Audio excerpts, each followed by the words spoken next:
medyo magkaibigan o magkaibigan man, minsan ay magkasalungat pa ang opinyon. Batas na naglalayon di umanong maayos ang buhay ng pamilyang Pilipino. Marami ang sumasalungat, ngunit marami rin ang pumapabor dito. Magkakaibigan, magkakapamilya, iba-iba ang opinyon tungkol sa RH Bill. Mainit ang usapan sa Kongreso maging sa Senado at alam natin na iba-iba ang ideya at palitan ukol sa isyong ito. Kaya naman kahit sa politika o simbahan, magkakaroon tayo ng paliwanagan ukol sa mga isyu.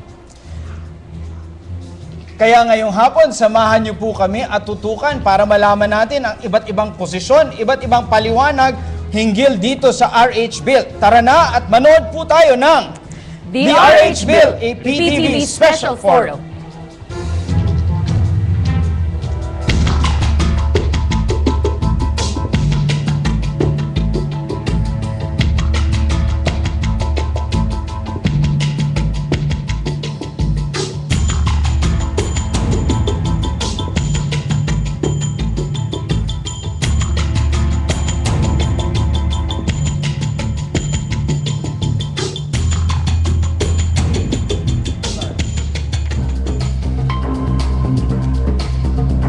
Magandang hapon po mga kababayan. Napakahalaga ng ating pag-uusapan ngayong hapon na ito. Kasi ilang taon nang pinag-usapan ito. Hindi lamang po ngayong taon, hindi lamang po noong nakaraang taon.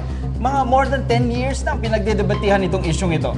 Tama ka dyan, Mark. Magandang hapon po. Ako si Cathy San Gabriel. Mahigit isang dekada na nga itong ibinabaybay nitong batas tungkol sa reproductive health sa Kongreso. Nakalimang bersyon na ito. Ngunit magpasa hanggang ngayon ay hindi pa rin ito na isa sa batas. Kanya-kanya kasi ang posisyon, Cathy, at pumapasok na po yung malalaking grupo. Yung kanyang mga posisyon, merong mga nag-oorganisa ng rally, ng mga special forum, kung saan saang mga grupo, hindi lamang dito sa Manila, pati na po sa ibang mga lugar ng ating bansa. Bawat nagtitake ng side dito ay may sari-sariling dahilan at kapwa-balido po kapakanan ng kanilang mga kinasasakupan, mga kagrupo, ang kanilang pawang isinusulong. At nakikita natin, Cathy, na maging sa Kongreso nga po, maging sa Senado, itong balita nga po nitong mga nakaraang araw, nagbibilangan na po ng ilan kaya ang pabor, ilan kaya ang tutol, ilan pa yung undecided sa isyong ito dito sa ating mababang kapulungan or Congress o House of Representatives, pati na rin po sa ating upper chamber called the Senate. Yung ating mga estudyante, Cathy, meron din kanilang mga opinion. Kaya, Gio. Cathy, Mark, ngayong araw makakasama natin ang mga estudyante mula sa FEU at PCU. So sila ang mga talagang magtatanong ukol sa major issues on reproductive health. At syempre makakapagdalo pa rin kayo dito sa ating forum sa pag-tweet o pag-Facebook sa amin sa @PTVPH. Okay, sa ating mga estudyante, welcome po sa PTV at I will guarantee to you, marami tayong matututunan sa hapong ito. Excited po ba kayo? Okay, para maintindihan pa natin lalo. Maraming tanong yung mga yan sa ating mga guests. Dahil para sa inyo naman po talaga itong mga legislation na ito kasi long-term ang impact. Para maintindihan pang lalo kung ano ating pinag-uusapan, para mabigyan tayo ng panimulang parang we will be on the same page. Kumbaga, let's watch this primer. Tinatayang 11 ina araw-araw o halos 5,000 kada taon ang namamatay sa mga kababaihan dahil sa komplikasyon sa pagbubuntis o sa panganganak. Isa daw sa mga dahilan nito ay ang ating kakulangan sa tamang kaalaman tungkol sa ating kalusugan, partikular na sa mga babae at sa pagkakaroon ng pagkakataong alamin ang mga pasilidad ukol sa ganitong sitwasyon. At sa ika-6 na pagkakataon ay muling naghain ng isang batas ukol dito ang ilan nating mambabatas, ang RH Bill 4244 o ang Reproductive Health Bill. Sa 5 naunang batas ukol dito ay naging aktibo ang simbahang Katoliko sa pagtutol. Kaya naman namatay na lamang ang inihaing batas bago pa man ito pagbotohan sa Kamara. Pero sa pag-upo ni Pangulong Noynoy Aquino, naging mainit muli ang issue ng reproductive health dahil siya mismo ay lantarang nagpahayag ng kanyang positibong posisyon dito. At sa tulad ng ating bansa kung saan 80% ng populasyon ay Katoliko, naging mainit na naman ang banggaan ng RH Bill 4244 sa pagitan ng simbahan at ng gobyerno. Pinangangambahan ng Simbahang Katoliko na ang RH Bill ay isang malinaw na paglabag sa batas ng Diyos tungkol sa pagkitil ng isang buhay. Ngunit sa pamahalaan, ang batas ay hindi para kumitil ng buhay, kundi para bigyan ng tamang impormasyon ang mga mamamayan at tugunan ang lumalalang kahirapan sa bansa. This is an attempt to address the situation that exists where there are 2.5 million being born, where you have 40% of the population that never get to see a health professional, where you have easily 20% of the population living below the poverty line. Sa ngayon, ang populasyon ng bansa ay mahigit nasa 70 milyon at sinasabing nasa mahigit 20% nito ang nasa pinakamababang level ng kahirapan kung saan tinatayang wala pa sa 50 piso ang kinikita sa araw-araw. Kung susuriing mabuti, ang mga nasa kategoryang ito ang siyang may pinakamaraming bilang ng mga anak. Dahil dito ay parang domino ang epekto nito na direktang naapektuhan ang karapatan ng ating mga kabataan para mabuhay bilang bata, mag-aral at lumaki sa isang lugar na magbibigay sa kanya ng maayos na pagkatao bilang responsableng mamamayan. Tila simpleng batas, pero ang RH Bill ay sumasakop sa pinakamasalimuot na sektor ng ating sosyedad: kababaihan, kabataan, kahirapan, edukasyon, simbahan, at gobyerno. Sa ganito kabigat na sitwasyon, sino nga ba ang totoong apektado? Sino ang dapat pakinggan? Kasalanan nga bang malaman at mamili tayong mga individual sa gusto nating solusyon sa ating kalusugan at kahirapan? Sino ang mas dapat mangibabaw sa usaping ito? Ang boses ng gobyerno o ang boses ng simbahan? Ano nga ba ang nilalaman ng Reproductive Health Bill?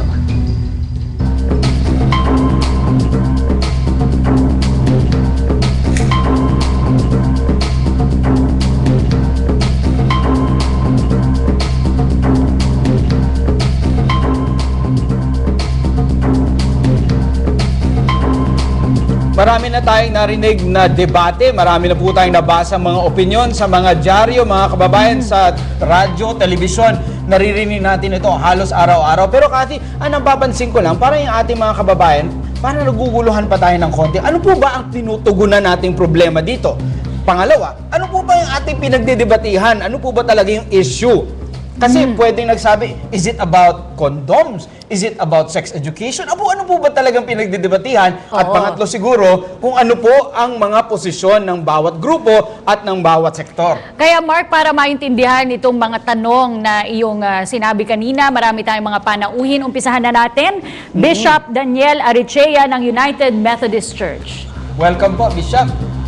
Kasama din po natin, siya po ang Director for National Center for Disease Prevention, Control, Family Health Office ng DOH, Dr. Honorata Katibog. Magandang hapon po, Doc. Kasama rin natin si Topher Paras mula sa Student Council Alliance of the Philippines. Kasama din natin, Cathy, mga kababayan from the Alagad Party List, Congressman Rodante Marcoleta. At mula naman sa Samahang Pro-Life Philippines, Mr. Lito David. At syempre, kilalang proponent po ng RH Bill, Congressman from the 1st District of Albay, Representative Edsel Lagman. Magandang hapon po, Kong. Okay, Kat, simulan natin yung ating talakayan, ano? Oo. Dahil marami tayong nabasa ng hinggil dito. Pero let's go back to basics and facts. Oo. Para ipinta muna natin kung saan ba ito papunta. Tsaka ang unang tanong, ano nga ba ang RH Bill? Siguro mas maganda itanong natin doon sa isa sa mga nagsusulong nito sa Kongreso, Congressman Edsel Lagman. Ano nga po ba ang RH Bill at anong solusyon ang ibinibigay nito? Anong problema na kinakaharap natin ang sinusolusyonan ng batas na ito? Unang-una, gusto ko lang magbigay ng konting correction sa primer ninyo. Yes, Sige go po. ahead, sir. Ang sabi ninyo doon ay 11 mothers die daily because of complications of pregnancy and childbirth. Sa ngayon ay mataas na yan. Ang data ay 14 to 15 mothers die daily. Okay. So yun po ang latest data. tumaas na ang mortality rate ng Pilipinas. Kaya pag itong panukalang batas ay mapasa at maging isang batas, bababa yung mortality rate na yan sapagkat maiiwasan yung tinatawag na high-risk pregnancies and unwanted pregnancies na siya ang kosa ng maraming maternal mortality. Okay. So maternal and infant health po ang ating gustong solusyonan or bigyang focus dito sa bill na ito, Congressman? Ito ay tatlong bagay ang gustong i-address dito. Tama kayo, tungkol sa kalusugan. Kalusugan ng ina, kalusugan ng sanggol. At susog lang yan sa ating commitment sa Millennium Development Goals that we should be able to reduce infant mortality and improve maternal health by 2015 and merong universal access to family planning. Iyan ay utos ng United Nations na tayo ay sumasang-ayon. Pangalawa, ito naman ay tungkol sa karapatan. Karapatan na magulang, na mag-asawa, lalo ng kababaihan, na they should be able to freely and responsibly determine the number and the spacing of their children. Iyan ay isang universal human rights na tinakdayan nung sa Tehran Convention about 43 years ago. Tayo ay signatory sa convention na yan. Hanggang ngayon ay hindi pa natin nasusunod ang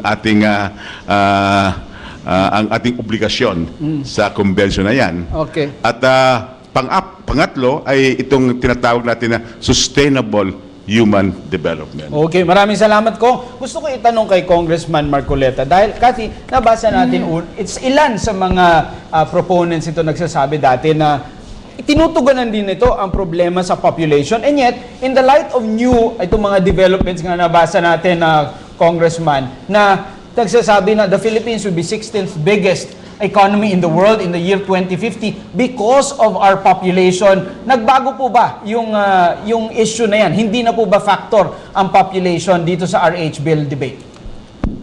Sino po yung nagsabi na magiging 16th developed? HSBC at marami pong mga economic forecasters na sasabi na lalakas po ang ating bansa dahil sa ating young population na educated. Palagay nyo na pong totoo yun. Kailan po mangyayari? 2056? Puro multo na po tayo nun. Di ba paano naman po yung ito pong pangkasalukuyan. Hindi ko po alam kung saan kinuha yon. Pero ngayon po ang statistics hindi ganoon eh. Ang ating bansa po ang pinakakulelat dito sa East Asia kung ang pag-uusapan ay yung tinatawag nating per capita GDP. Ang bansang China po kahit na 1 billion mahigit, ang kanilang per capita GDP increased by 11 times. Ang Thailand 5 times, ang Malaysia 4 times. Okay. Tayo po ilan? Alam po ninyo kung ano yung ating per capita GDP expressed in US dollars. Ang bawat isa sa atin, ang katumbas lang natin, $4,000 per annum. Ang Japan ho, kung hindi ako nagkakamali, 35,000. Sir, pero yung mga correlations niyan, Congressman, whether that has direct correlation doon sa ating population, ay subject po talaga ng debate. Ano po? Maraming salamat po sa inyong sagot, Congressman. Isa rin, Mark, na ina-address na issue at sinasabing, hindi na daw kailangan itong RH bill dahil marami na daw tayong batas na ina-address itong mga gustong i-address na problema nitong RH bill na ito. Tanungin natin yan mula sa DOH. Marami na po ba talagang programa ang DOH para maisulong itong mga maternal and child health at yung health po ng mga bata at o yung populasyon po, yung problema sa populasyon? Magandang hapon po sa inyong lahat.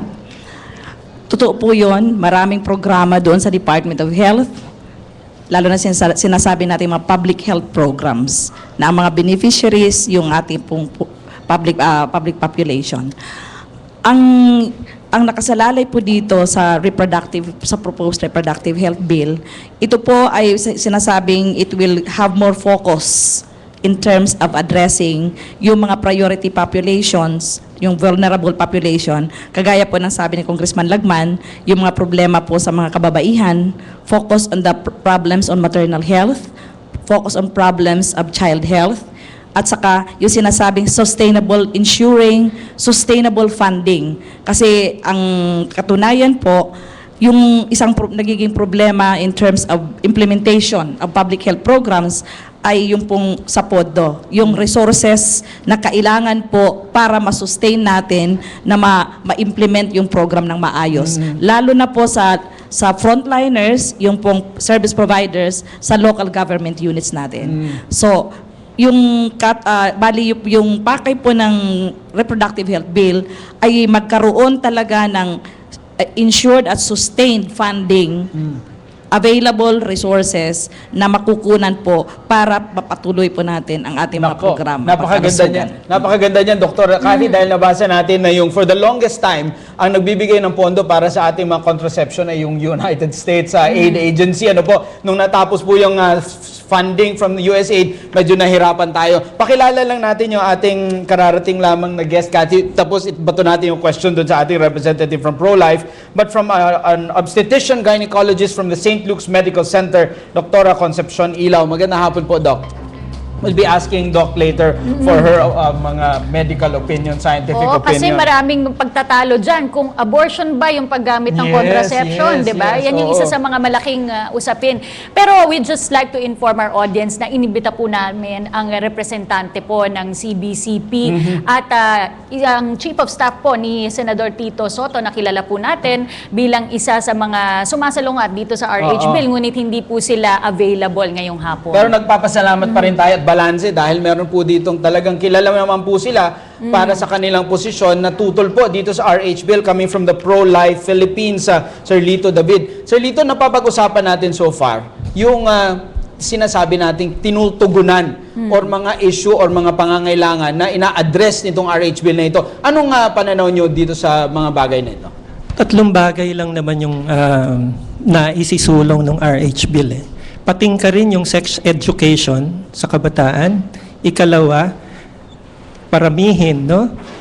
I-intensify yung distribution ng contraceptives. At pangatlo, i-legitimize ang abortion without having to declare it as legal. Yun yung pinaka-buod ng RH Bill, no? Ipapaliwanag ko yan later. Ngayon, sa mga kabataan ngayon, 10, 15, 20 years from now, magkakaroon kayo ng mga anak, no? 15, 14, 12 years old. Sasabihan kayo, pwede ba ako makipag-sex? Siyempre, hindi ka papayag. Pero kapag ka may RH law na, hindi mo sila pwedeng pigilan dahil sasabihin lang sa'yo ng inyong anak, no? Meron akong karapatan to safe and satisfying sex na nakapaloob sa RH law. Okay, sir. Yan yung totoo, no? Oo. Kasi nasabi na nga ni Doktora kanina, lahat ng programa patungkol sa kalusugan meron sa Department of Health, no? Ang nangyari dito sa RH Bill, yung mga magagandang programa pinagsama-sama at ipinasok yung tatlong elemento na yon: abortion, sex education at contraception. Okay, sir, pag-usapan Yun. natin yung inyong position maya-maya lamang. Pero gusto ko lang linawin, doon mga sa nabanggit na maternal and infant health at yung iba pang mga serbisyo para sa ating mga nanay at para sa ating mga kabataan. Kayo po ba ay naniniwala na ito ay mga lehitimong concerns or pangangailangan na dapat tugunan in some way or form? Yes, totoo yun, legitimate na mga concerns yan. Pero yung mga figure na ginagamit nila, exaggerated. Katulad na sinabi ni Congressman Lagman kanina, yung 11 naging 14, naging 15. Ang datos ng United Nations World Health Organization is only 5.7. Hindi natin sinasabi na hindi dapat tugunan yung pangangailangan na gamutin ang mga kababaihan na yon, yung 5.7 na namamatay daily daw, no? Sabi ng World Health Organization, pero hindi 11. Yung 11 propaganda yan eh. Ginamit din nila yan sa Nigeria. Imagine mo yon, plagiarism ha. Sa Pilipinas, 11 mothers dying every day. Sa Nigeria, 11 mothers dying every day also. No? Parang, ano yun? Paano nangyari yun? Ano? So it's really a propaganda line, no? Para takutin tayo. Yung pagkasabi na 5.7 or 11, pregnancy complications. Ang stress doon, complications, hindi pregnancy. Hindi kasi sakit ang pagbubuntis. So ang kailangan gawin, gamutin, tulungan ng mga kababaihan na hindi sila magkaroon ng komplikasyon kapag ka sila'y nagbubuntis. Okay. Yun yung importante, di Teka, ba? okay, sir. Gusto ko lang makuha yung reaksyon ng kabataan dito kasi in-address Yes. ni Mr. David kanina yung kabataan na sabi niya, ayon sa paniniwala ng pro-life, ay parang ini-encourage. Am I correct, no? Ini-encourage daw po nitong batas na ito, itong kabataan na mag-engage Promiscuity, in sex. Oo. Do you believe the same? Or ano ba ang view ng kabataan tungkol dito? Unang-una, sinusuportahan namin yung RH bill dun sa provision ng sexuality education. Kasi kung titingnan natin, we live in a context wherein 3 out of 4 young people ay naniniwala na yung AIDS is curable. And we rank first in all the ASEAN countries when it comes to teenage pregnancies. Now, regarding the promiscuity issue with the RH bill, hindi siya totoo kasi UNESCO conducted a study sa US, sa mga developing countries and developed countries, wherein ano yung impact ng sexuality education sa sexual behavior ng mga estudyante. And the result was bumaba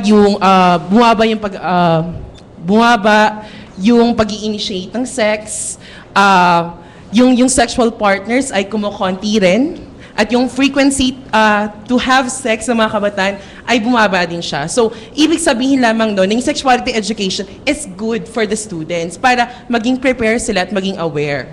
Kaya itanong natin, as of now ba, siguro sino pang pwede makakasagot dito, ano po ba ang status ng sex education sa ating bansa, yung sa ating education against AIDS?